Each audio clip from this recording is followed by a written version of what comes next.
Welcome to Critical Café, Join us as we chat about the latest episode, the campaign as a whole, and Critical Role in general. all while we partake in a delicious cup of coffee. So grab yourself a tasty beverage Settle into your favorite cozy spot. and get ready for a little geek philosophy.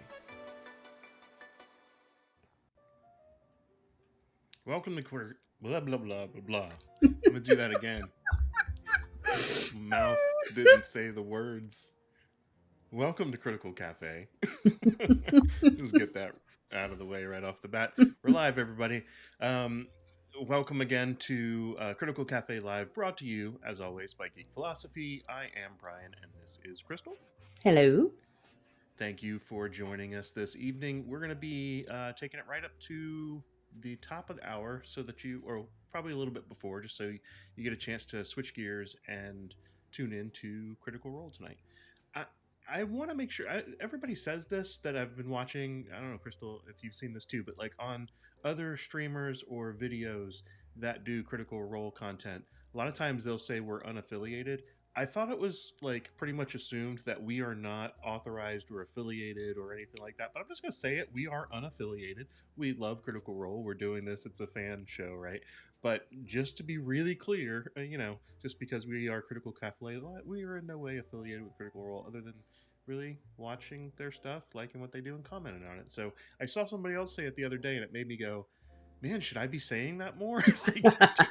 I mean, about the only affiliation we've ever had is that Matt Mercer liked one of our pictures cosplay one time. yeah, which was awesome. So it was, but no. That's about the closest it's ever come. Exactly. Yeah. So just to be ultra clear, we just we are not love affiliated. them. We just love Critical Role. So I don't know why that popped in my brain. Also, you can tell by the production of this and me flubbering over all my words that, I mean, come on, guys, you would know that right off the bat. So, all right. So speaking of all that stuff, just a couple quick housekeeping things to get out of the way. If you enjoy the show and you want to take part in the conversation and you are a member, then you are going to be in the chat when you join. So I see people showing up there now. And when we move over to the chat section, that's when we'll start bringing in your comments and you can start adding to the conversation. If you are watching this, the recording of this and you didn't catch it live, put your comments in the video comments below and we will reply as to as many of them as we can and keep the conversation going there. If you want to support the show or the channel, the easiest way to do that is to subscribe and like and do all of those things that all the YouTubers say to do. It really actually does help. They always tell you that too, but it really does. It makes sure that people can find your channel. So, do that. And then if you'd like, since it's a cafe, you can always buy us a coffee if you'd like. The link is in the description below. Or, you can pick up one of these. We have these available for purchase as well. So anyway, enough of that. Let's get into the latest. So I'll jump right over that unless you have anything, Crystal, that I forgot. Anything from your end? It sounds good. Let's head over. As always, we're going to be using Danny Carr's critical recap. This is our way of... Let me get a drink so I can actually talk. Well, I feel like I might sneeze, so I'm making funny faces. That's why. Yeah. I think I'm okay, though. I was saying Danny Carr puts this together every week, which is great. So if you do miss the show and you want to get caught up and you don't catch us, you can always come in and read what's going on. They also have a link directly to the episode on YouTube. It also keeps us straight so that we're not misremembering and misreporting things that have happened. So, I do think we should probably mention that our cat situation has changed, because in the past we have talked about our kitties plurally, and we've heard them fighting in the background, and we've seen Wiley in your background and Romeo in my background. But sadly, last week we actually Wiley was really sick and we took her to the vet and she passed away. So we only have one kitty cat now, and she was very sad. A great kitty. Yeah, she was. I had Wiley for since 2011. So, she was a great cat. So one of our critter cats. Yes, She was my familiar. So yeah. I Anyway, know. yeah, thanks for mentioning that. I know it Shout was a out little to sad, but I feel like, we've talked about them so much. We yeah. cannot not mention that something did happen and our dynamics have changed a little bit. So, That's true. of Yep. our Thank you for family. mentioning that. It's I know a couple people that even when we were on with Luna with LaBuffin, she had Yeah. her cat, and like we were all talking cats and stuff. So that's happened since. So And this one. yeah, and we still have Crystal's familiar Romeo is always Romeo. around. So all right, so let's jump in. So going home. We've got the Bell's Hells arriving amongst the cliffs of Zephyra. They're greeted by a defensive wind blast. So when they say going home, this is back to where Orem is from. They've actually transported here, and they're met with Orem's sister, Maeve. They are reunited, but then they sort of, kind of are overshadowed by the fact that all this heavy stuff is going on. So the Ashari are reeling from the conflict and at the Red Center and the excavation site. They were there during that battle. They've come back since, so they're getting a little bit more information, about what's going on from this perspective. And they take Maeve takes them to see Keyleth, and Orem explains that his, he kind of tells the story of his family tree to his friends. Will's parents are Derek and Nell, and they had triplets: Maeve, a druid; Lita, who is the master of defense; and Bernie, who is an herbalist. And they had Will. So Orem's mother is Alma, who is a midwife, and his blood father was never really in his life. And Orem considers Will's entire family to be his own, and that's kind of what he thinks of when he's talking about family there. So this was really the beginning of the episode, was him coming home. So we'll take a pause there, head over to the chat. Let's see who got Drew. Yes, Drew's with us. Hello. Shout out to Drew. Again, we had to shout out to him on my last stream, which was great. Thanks. Yes. For Thank all you, of Drew. your input. And yeah, R.I.P. Wiley. Yep, that's right. Yeah, thank you. Wiley was actually named after Wily Kit from the Thundercats, because back in 2011 was the reboot of Thundercats that launched. And interesting connection here.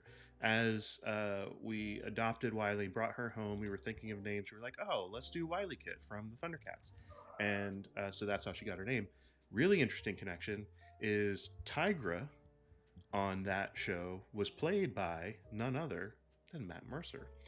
And Lionel was Will Friedle, who is very close, and he's been on Critical Role before, and he played lots of Critical Role connections all through everything. So yeah, it's just interesting how that all comes together. Okay, so they've come to Orem's hometown, met Orem's sister, and they're heading to go meet with Keyleth, and they kind of get the whole explanation of what's going on with his family structure. So I thought it was an interesting way to kind of kick things off, is to kind of get the story going with what's going on with his backstory a little bit more. Yeah. And so what do you think about how they started this one? Well, I was really excited to get to go to Zephyra and to kind of meet his family a little bit, because he doesn't necessarily talk a lot about his living family members. So it was nice to get to meet people and kind of get a little bit more of his, his past and his backstory, and kind of put a face with some of the names that we've heard in passing, because we haven't really heard about a lot about their relationships so much as we've heard about his husband and then his father, who's passed away, who was his husband's father. So I thought it was nice, getting to see everybody. Yeah. I thought so too. I also think it's sort of like a good way of connecting the dots of, or at least starting to connect the dots of what happened with the other people that were affected. We know how much this group was affected, being split apart and over on different sections of the world, and then coming together, and all the things they've been through. And now we're starting to get a feel for like some of the other people that were affected directly from that area. So right. Yeah.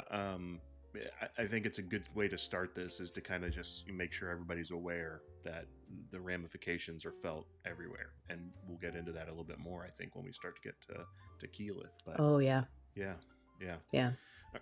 Well, let's do that. Let's jump over. So back to critical recap. All right, so Bloom. They arrive at Keyleth's home and they meet Lita, as well as two of Keyleth's advisors. I'm not going to say this right, but I'm going to try. Shenduni or Shendunai? I can't Shindunai? remember. Shinduni? Usually I Shundunil? can remember the I don't know. pronunciation, it's fine. And Tholo or Tholo.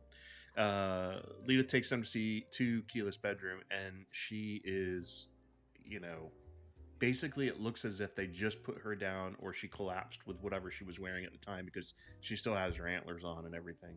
Yeah. She's extremely weak, but she welcomes them in. But all of her wounds are not healing, and they're sort of everywhere. They're cuts all over her body. They just don't seem to be closing. And Keyleth believes that Odahan used the same toxin on her that killed Will and Derek in the assassination attempt, 6 years ago. And there isn't a historical precursor to this. The Ashari didn't find any remedy that helps the wounded, or did find a remedy, which is this rare blue.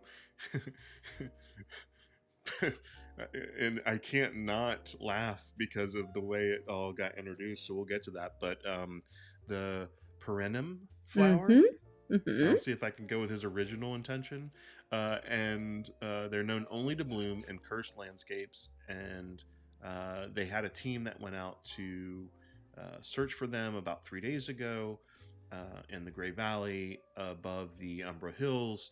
And Bernie, Orem's sister, was the one that led that team, and they should have only been gone for a day or so, but they haven't been back, and nobody's been in contact with them. So that's kind of, that's kind of how we're introduced to the Tempest right now, right? Like, Yeah, this is yeah. Keyleth, and we're seeing her kind of not doing so well. Well, and nothing works magically.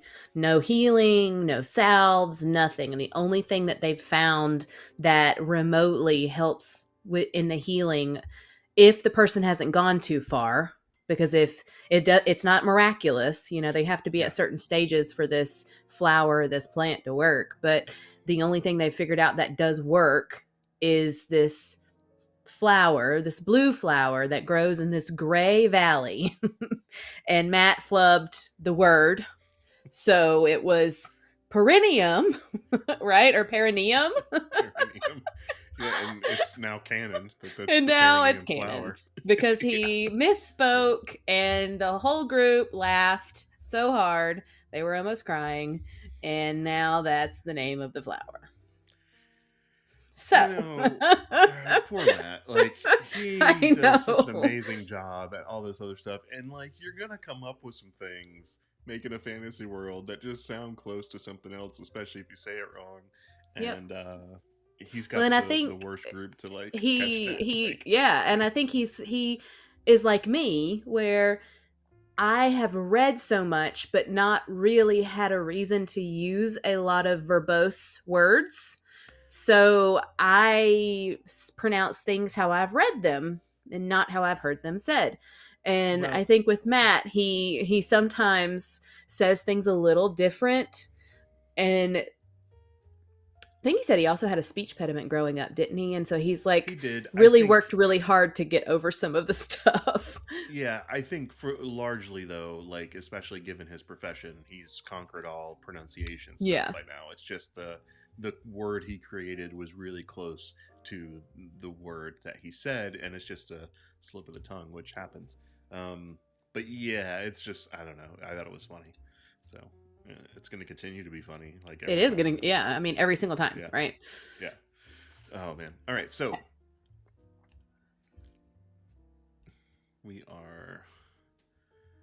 now we know, like, that they've had a plan and that they're trying to do stuff. So simmering anger. So Keyleth doesn't feel as if she's ever done enough. They lost about 24 in the conflict, and they could have lost more if they hadn't been scattered everybody. And they're all saying it's by the white light, so at least we're starting to see some consistency with what people are reporting. And the last thing that she saw was someone important to her that she lost long ago, and she wants to do everything in her power to destroy those that are behind us. So yeah, we all know who that Vaxeldan. is, and we all know what's going on. So Orem asks to be her blade, and she said she'll tear down everything that Odahan and Ludinus and Liliana represent. And Orem kind of makes sure he lets Keyleth know, which I thought was a good move. You know, hey, Liliana is Imogen's mom, and she basically only cares that Imogen is there to help.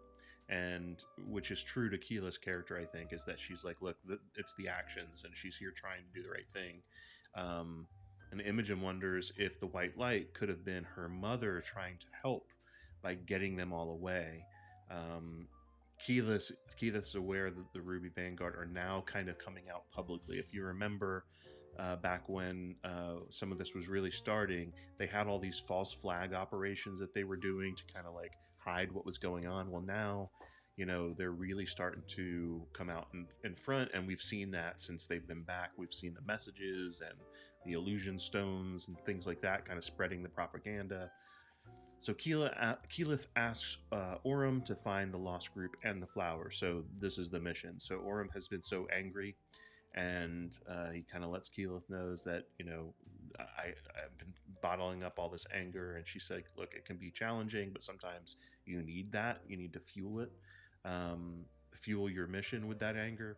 And he says he's trying to learn how to use it. And Keyleth has been angry for 30 years. I thought that was really interesting. And she's like, hey, help her find a place to use this anger in return. So go bring back the people, gather the flowers, and, you know, hopefully they'll be able to turn things around. And of course, this says, and together they will rain down Exandria's fury upon these shitheads. So, which is a good callback to Keyleth in general. So, yeah. So, thoughts? Like, it's interesting how she's bottling all this stuff up. Well, first and foremost, you know, like part of the person leading the group is what Orem's sister, Byrne.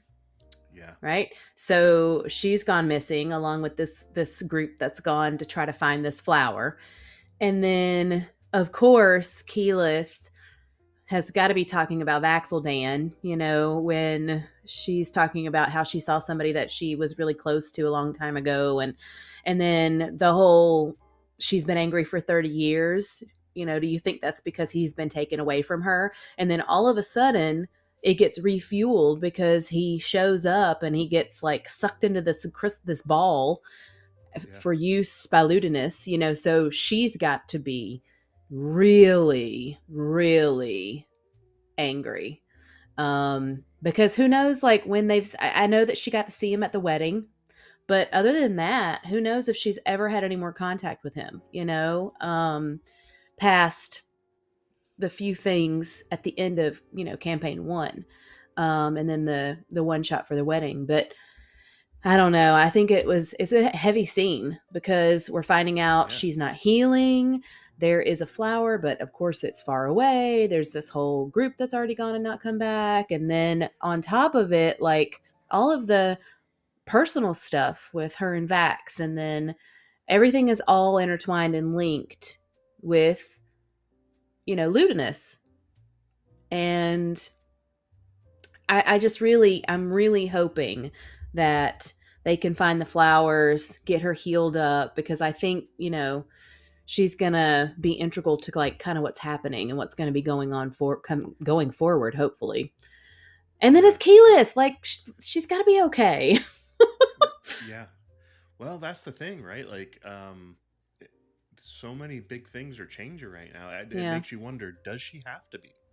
You know, like, are they going to take it that far? Is it going to be a possibility that we lose one of the original characters during this? I mean, it's possible, right? So, yeah, man. I mean, we're still not sure what happened with Bo and Caleb, like, you know, during all that stuff too. So there's a lot going on. Although I hear, and I don't know for sure, But I hear that when they do their trip to England here soon, when they're in the UK, that the live game that they're doing there is focused on campaign 2, and I think it's campaign two's character's reaction to what's been going on during the solstice.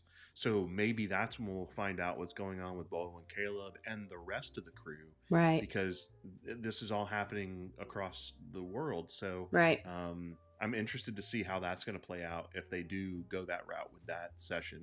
They haven't done a live show in forever, it seems like, maybe since COVID, right? So this will be the first one I think that they do. Yeah, so I'm excited to see how that turns out. Yeah. Well, and really the only two that we saw from campaign 2 would be Bo and Caleb. We don't really know what any of the rest of them, where they're at, what they're doing, if they're still alive, so I think it will be great to kind of get their spin on, as their characters from campaign 2, on what's happening right now. And then are they going to join, like Bo and Caleb did.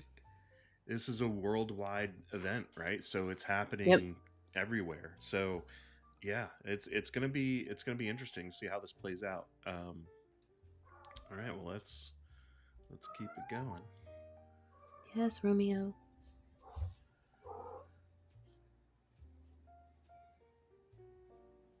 So history lesson. So FCG asks if Keyleth prays to a god, and the Ashari are good neighbors to the gods.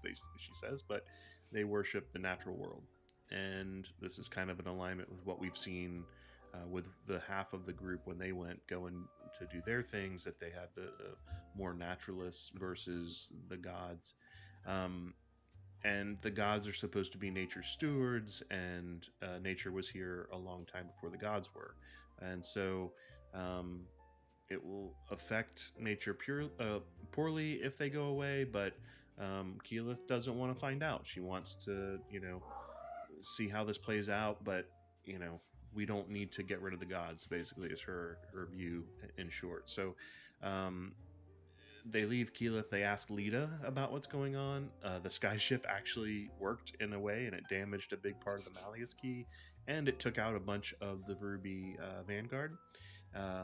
She mentioned seeing several Raylora come through as well as allies to the Ruby Vanguard. And then Lita grabs Tholo to tell him about the Grey Valley, and it was the site of King Tristrazig's bargain with the Demon Prince of Indulgence during the Scattered War in Guisar or Taldori. So it left the valley forest cursed, and there's a lot of still things that are there. Remnants of demonic essence are clinging to the area, and and denizens from the abyss, and it's just cluttered with all of these types of things. So this is the safest known place where the blue perennium blooms.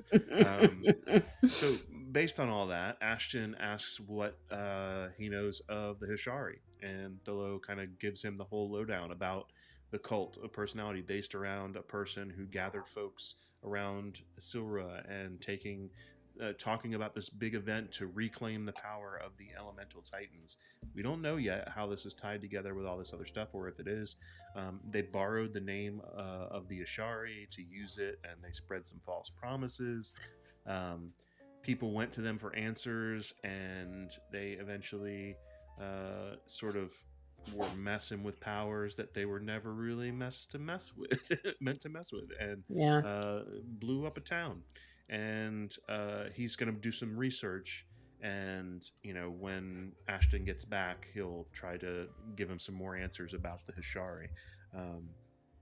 So really interesting to kind of learn a little bit about that too, and how potentially Ashton's backstory could also be related to some of the things, at least tangentially, like at least a little bit of a connection between the idea of Ashari background that people have, but also gods versus nature and that kind of thing. So yeah. What I think is interesting is that there was this valley that they have to go to is like the scene of a battle, and it's been scarred pretty much. It's like gray landscape. It's this, and then on top of it, it's also, with all of the way that it was described, it's the safest place that these flowers grow. So, it just seems like it's going to be quite the journey. And then all the stuff with, we've definitely seen like Talison's woken up a little bit, I feel like, as Ashton. He's plugged in a little bit more, like his character's having like a shift and of like purpose, I guess. And so he's definitely been asking more questions about his backstory, about the Hashari. He's been asking, we saw that with them being in Ilsilra and talking with, the beings over there. And then over here, now he's with the Ashari and trying to see if he can get any more, discussion around it or history around it. So I have a feeling, hopefully, that we'll get a little bit more as maybe tonight or, the next couple of weeks go on Ashton's backstory and kind of what happened after that explosion. Because, like he said, he woke up in the desert after this cult tried to harness powers that was too powerful for them, which sounds so much like Ludinus, right? I mean, and being transported somewhere else, all that stuff. Like it's all kind of similar, it parallel, seems. So it would be interesting to see if there's any more crossovers, people, places, powers, those types of things. So Yeah, I agree. It's really interesting how there's like parallels that have gone through, and also I wonder, like, there's some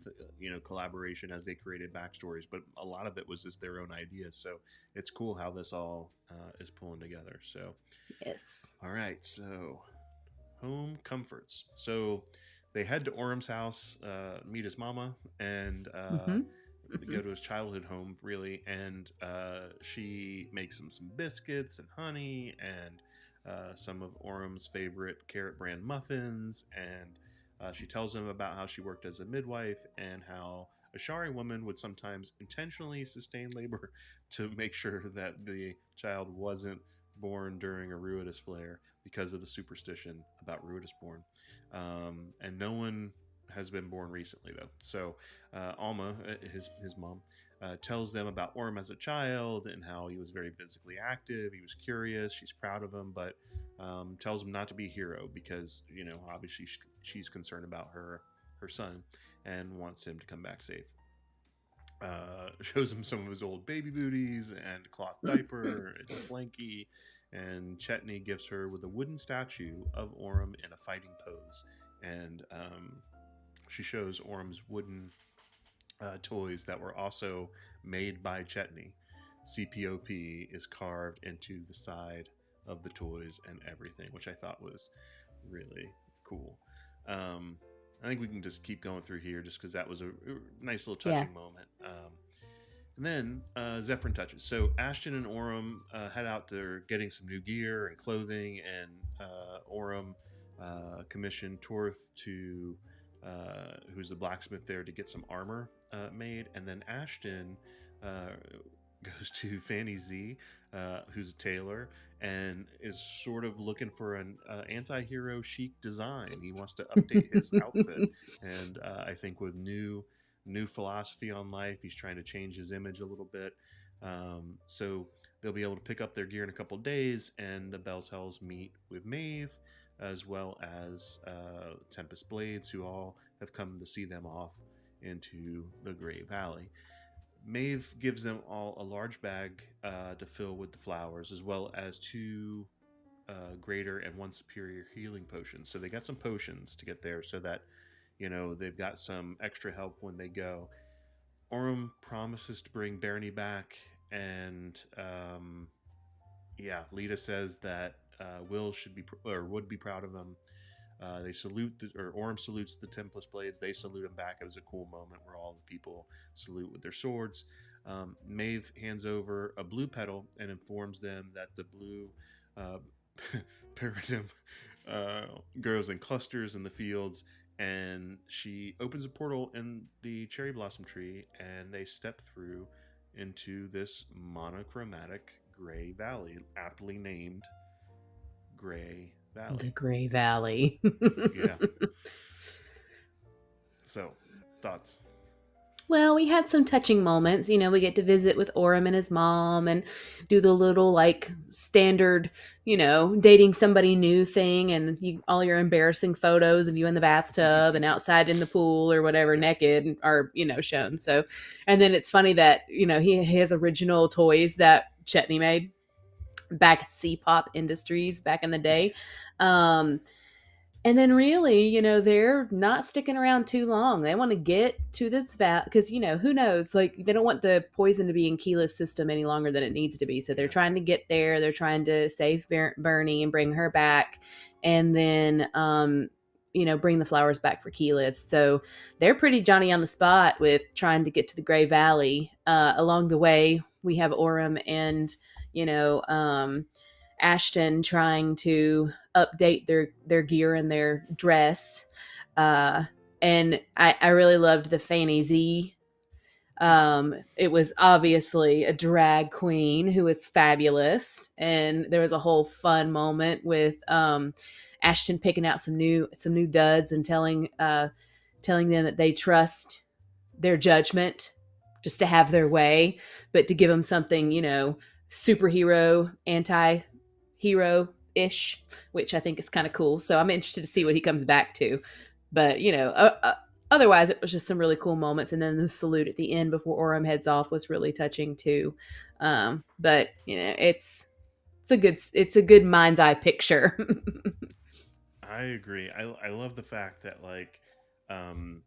they get a sort of glimpse at normal life and what things were before, and I feel like those that didn't have that like connection with their own family get a chance to see what makes Orem who he is too, because it's like we've always said, Orem is sort of like the one that is by the book kind of way, but also level-headed and stuff, and he had and wholesome, and he had people taken care of Yeah. him, and he took care of people, and like he had a good support system and came from a good place. And I think it shows in the way that they're portraying the character that you don't always, and this again, DM hat on, you don't always have to create a character that has a torn backstory of never understanding how you'll never know, woe was me, how bad everything was. Sometimes it's okay, you can have big things that happen in your story.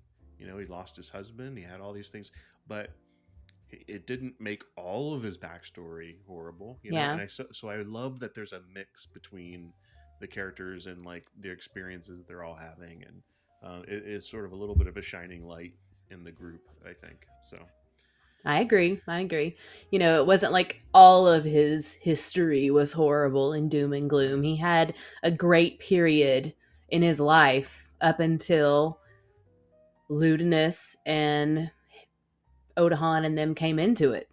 So yep. It's a very straight line in my mind, like this is what he's got to do. I agree. Yeah. And it's why he's going through the challenges that he has, because these are the first times he's really having to make some of these decisions and feel the way he feels. So, all right. So, the Gray Valley. So, it's pretty much living up to its name. They see, dead stone-like trees and sort of a cracked gray landscape, and FCG drops their coin inside Orem's shield to see, almost like what they had described, almost like the little coin things that you used to see at the mall or whatever. And they try to figure out which way they should go. So they ask the change bringer for directions to the flowers. The coin spins, and FCG actually sees a hand reach out and pluck the coin, and the others see the coin stop mid-spin and then fall facing west. So the rest of the group is kind of impressed with what they're seeing, and they head west. And Pate is kind of flying overhead, scouting as they go. Unfortunately, Pate is colorblind. What a time to find can't out. Really see blue. So Chetney catches the scent of burning fat of everything that they're kind of going through, and which he knows is what he kind of gets the scent of fiendish creatures. And he warns the group that there's some fiends around. So After they, keep traveling and they're staying pretty stealthy as they go, they find the remains of an armored figure, uh, and to hide from two hunting gloomstalkers. So they notice smoke in the distance, and there are trees that are splintered and broken, and just sort of a strange crop circle type of situation. So they continue west, and they find a forgotten battlefield. It's like a marsh with ash all over it. Orem sees there's a charred stone with obsidian crystals and a thorn bush with these flowers that they're looking for. And it feels like it's going to be a trap, but Chetney stealths in and he carves out the entire bush. So while this is happening, though, there are corpses that shift in the marsh, and they are evidently puppeteered by this shadowed figure on the hill. And Chetney tries to leave and bring bring the flowers back to the group, but this thing stands up and it is a demon. So this is, they're in the thick of it now.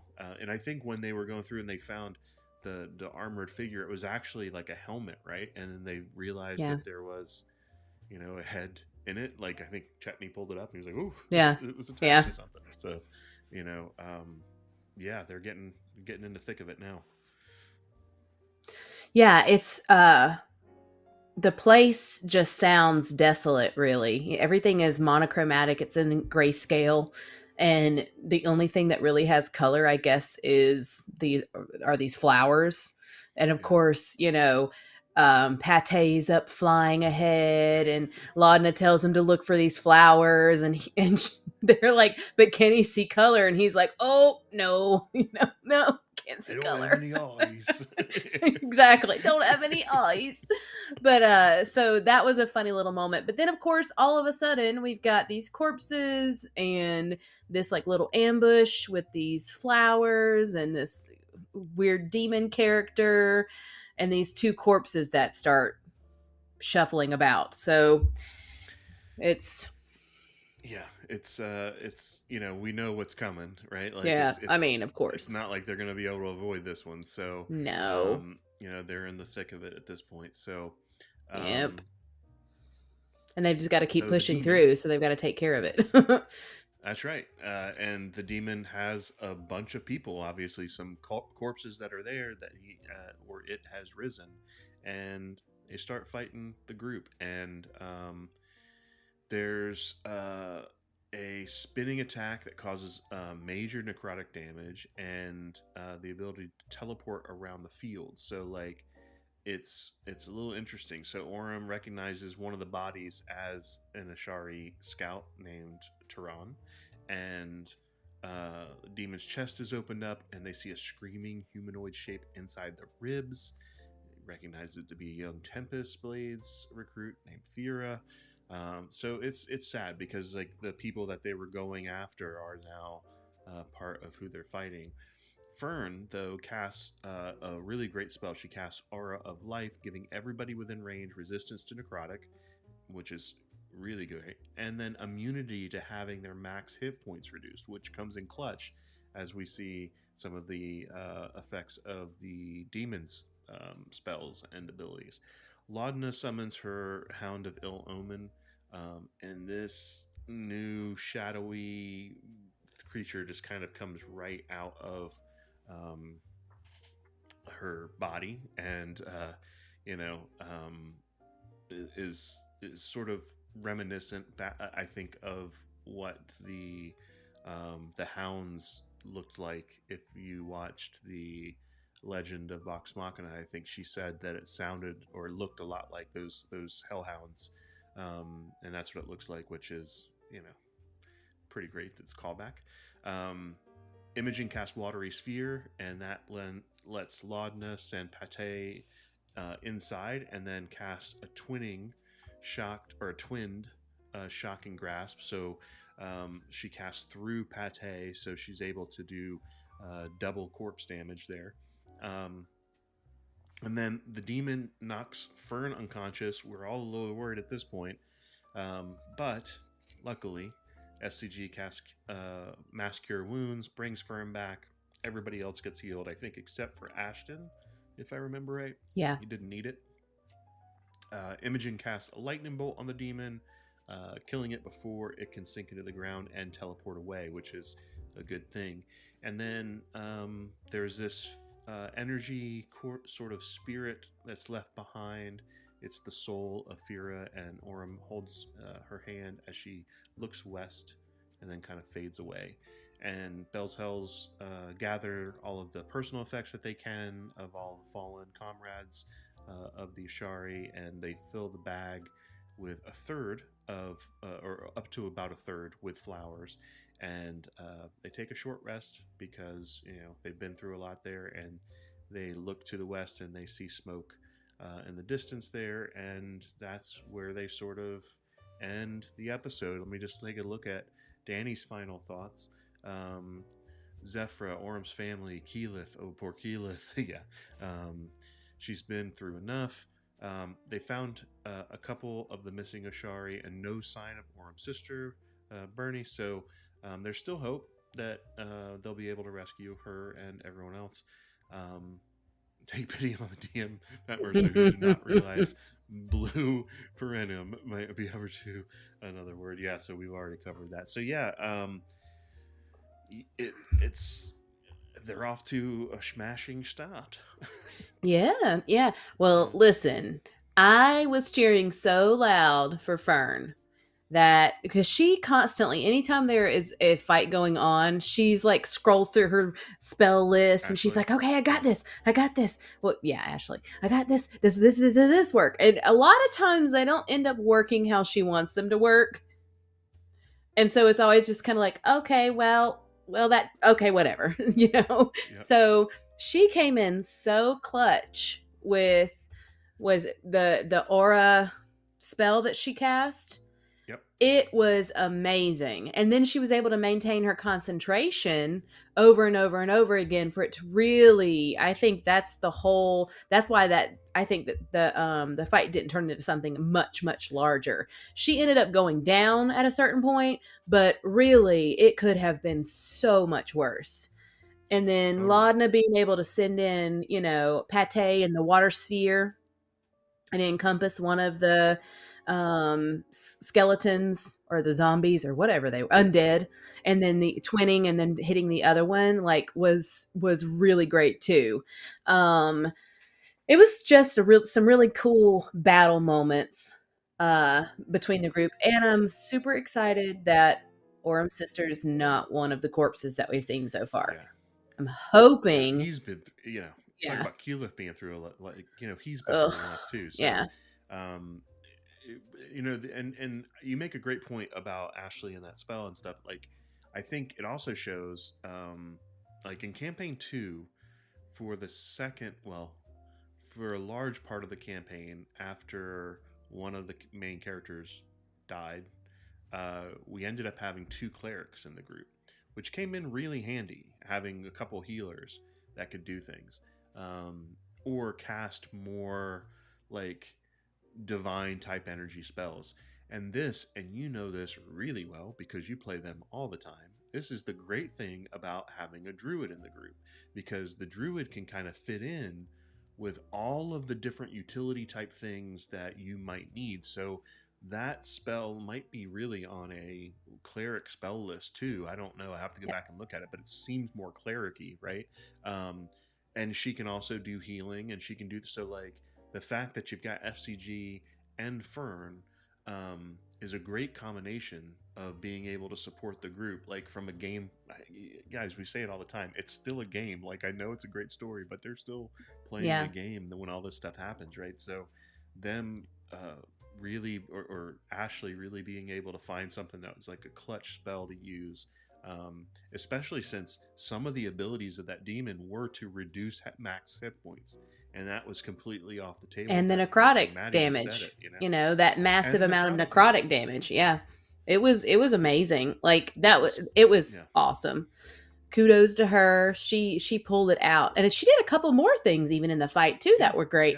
But she really, man, I was like, yes, finally she's having her druid moment, because I feel like it's taken her a little while. Like a lot of Mr. even hit, you know, like when's the last time Mr. hit with his flame seed, you know, like yeah, she doesn't usually roll as well as she's been rolling in that game. And she even said, like, I watched a few clips. If you guys didn't catch Comic-Con this year, there's a few clips out that they published of some of the panels that they were on. I highly recommend checking out the one on Candela Obscura if you are interested in that and getting sort of the lowdown on how that campaign played out. But also, I did see one clip of Ashley, and she was kind of talking about what's different about this campaign. And to her, she loves the fact that she's there, like, all the time.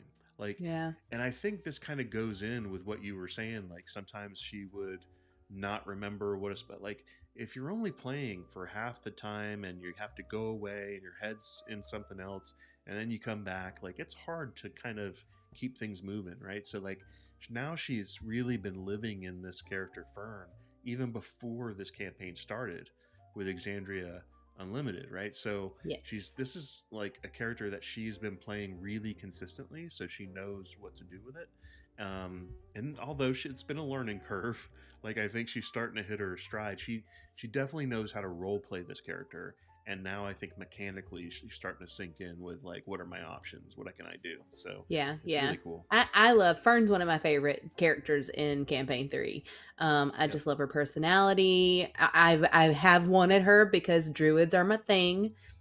Always. I have wanted her to utilize her druidness, her druidic nature a little bit better, but in the same instance, she's also a druid from the Feywild, so who knows what it looks like on Exandria's plane, you know, like the difference between being who she was there and who she is here, and what she's had to utilize and not utilize. And I think she is starting to really she's very creative. Ashley is. So of course I feel like, you know, she's always trying to try something new, whether it works or not. And I think that's fun.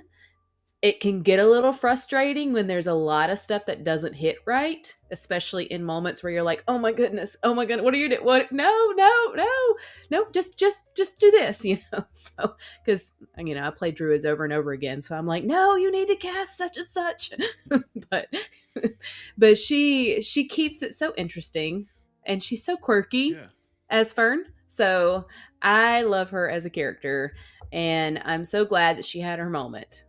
It's kind of like the equivalent of the cupcake moment, you know, with the hag in the woods with Jester. Yeah, it was definitely memorable, and yeah, it was great. She definitely got her due. Well, well, we've got next show coming up. So let me ask.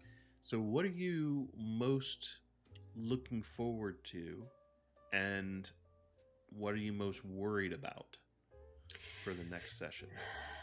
I mean, I'm very much in the present. I'm really hoping that the smoke that they're seeing, we will find Orem's sister alive. Maybe a little worse for wear, but alive. And I'm really hoping that we can get the flowers we need to get back to heal Keyleth. I just don't want to see Orem beat down more. I love him, you know, and he's kind of in a rough patch right now, and I just don't want to see more of that continue. I don't know. I don't like seeing him down, so... Yeah, I think they need this as a group to, like, go well, so I'm a little worried about it not going well. I'm also a little worried that Ludinus or the Ruby Vanguard figure out about the flowers. I'm a little worried that, like, they figure out that may be a potential cure or remedy, and start going to burn them or get rid of them. And so I didn't even think about that. Like, I'm worried that, like, they're going to take away. That's what the smoke is? You think that's what the smoke is? I don't know that would be the smoke would be big enough from just, you know, a small patch of flowers here and there. So I don't know if that's it. but like destroying the plant completely Yeah. seems like, but I also feel like this is one of those things where like it's sort of like when you have a volcano or a forest fire and then things sprout up.